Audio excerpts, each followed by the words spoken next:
আগের ভিডিওটির কন্টিনিউশনে বলি, এই সারা বছর ধরে চলতে থাকা অসংখ্য মূর্তি পূজার জন্য যে টাকাগুলো খরচ হয় সেইগুলো সব একত্রিত হোক।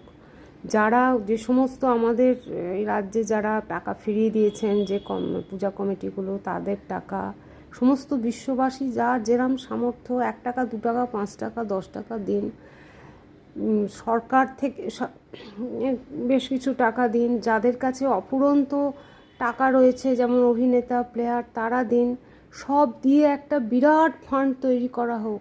এবং সেখানে বিশেষত এই মেয়েটির প্রতি যদি প্রকৃতই বিবেক জাগ্রত হয়, প্রকৃতই শ্রদ্ধা বনত হই আমরা, তাহলে সমস্ত আনএমপ্লয়েড মহিলাদের ভাতার ব্যবস্থা করা হোক, যেটা অনেক দেশে আছে।